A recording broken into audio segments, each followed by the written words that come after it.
Good day mga boss at welcome to my channel. Ngayon share ko sa inyo kung paano mag-ayos ng genset error na loss of mag-PU or loss of magnetic pickup. Tara, simulan na natin.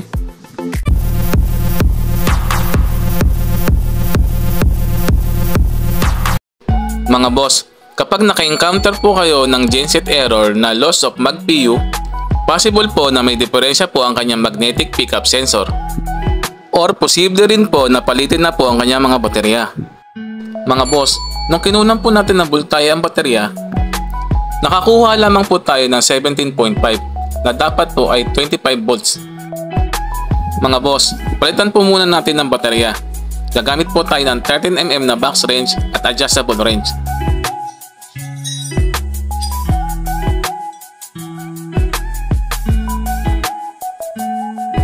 Mga boss, unahin po natin tanggalin ang battery holder.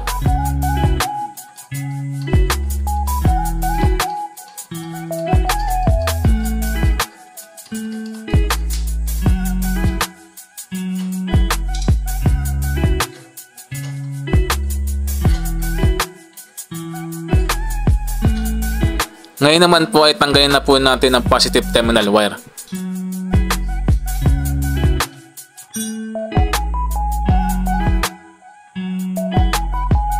Mga boss, sapinan po natin na basahan yung terminal para hindi po dumikit sa body ng genset. Ngayon naman po ay tanggalin na po natin ang negative terminal wire.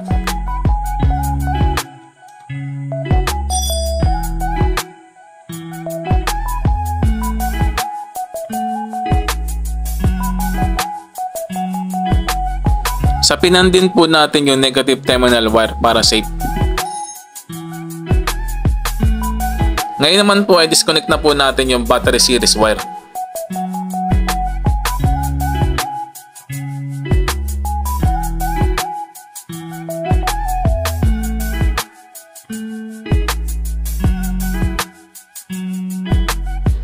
Mga boss, ang gagamitin po natin baterya ay 12 volts 60Ah battery. Naka-series po ito, kaya papatak po ito ng 24 volts 60Ah battery. Mga boss, ilipat na po natin yung mga battery terminals. Isa-isahin lamang po natin para hindi po magkapalit yung negative at positive terminal. Gamitin po natin yung 13mm na box range panghigpit at pangontra naman po yung adjustable range. Higpitan po mabuti para hindi po mag-lose ang connection. Isunod na po natin yung positive terminal.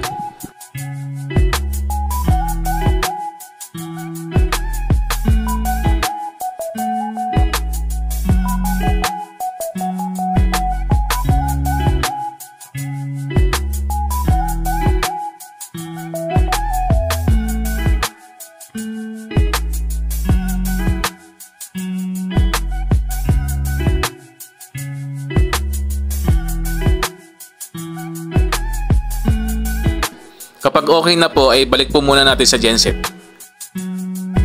Pagkatapos naman po ay sunod naman po natin yung isang baterya.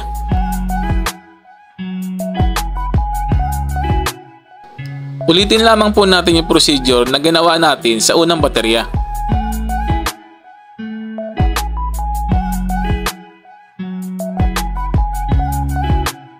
Mga boss, i-share ko na rin po sa inyo. 2 years na po kasi itong genset na hindi napapalitan ng baterya. Kadalasan po ay every year po kami nagpapalit ng baterya. Kaya madalas po ay maintenance free na po ang binibili naming baterya.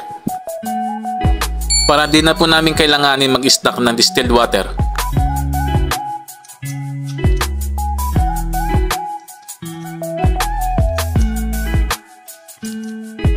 Mga boss, itabi po muna natin yung lumang baterya. Kailangan po natin kasing ibalik ang baterya sa pinagbilan nito. Sila po kasi ang nakakaalam ng proper disposal ng mga baterya. Mga boss, ilagay na rin po natin isa pang battery sa genset. Ikabit na po natin yung series wire.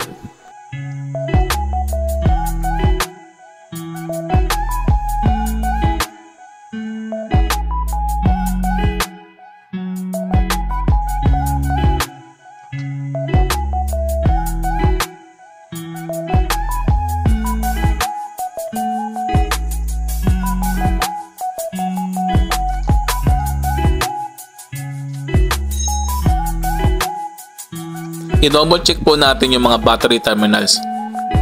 Make sure po na mahigpit para walang loose connection.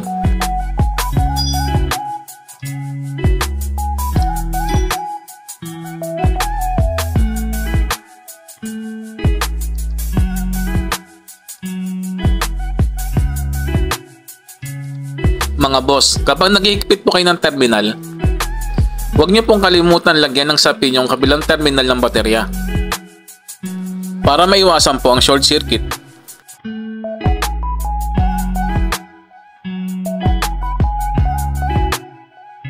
I-connect na po natin yung negative terminal wire.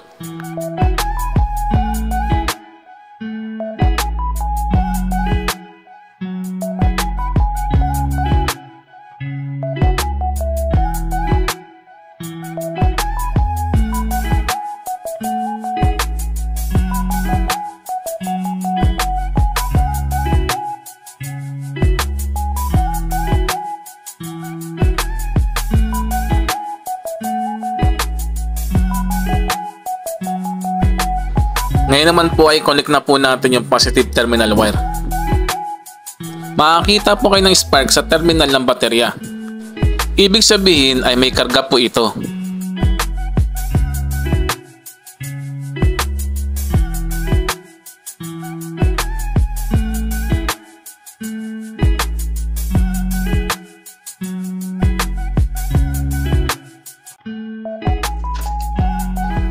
Pagkatapos po ay higpitan na po natin yung battery holder. Siguraduhin po na walang naiwang gamit sa loob ng genset bago po i-testing. Mga boss, i-testing na po natin.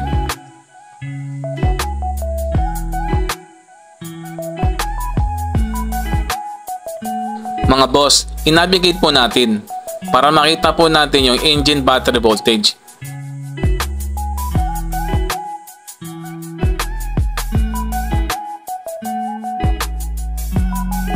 Mga boss, okay na po.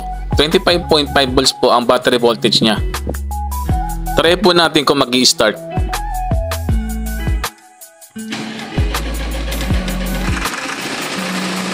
Mga boss, sana po ay nakatulong ang aking video.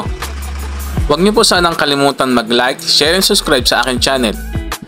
At pindutin ang notification bell para lagi kayo updated sa aking mga video. Mga boss, hanggang dito na lamang po at maraming salamat po.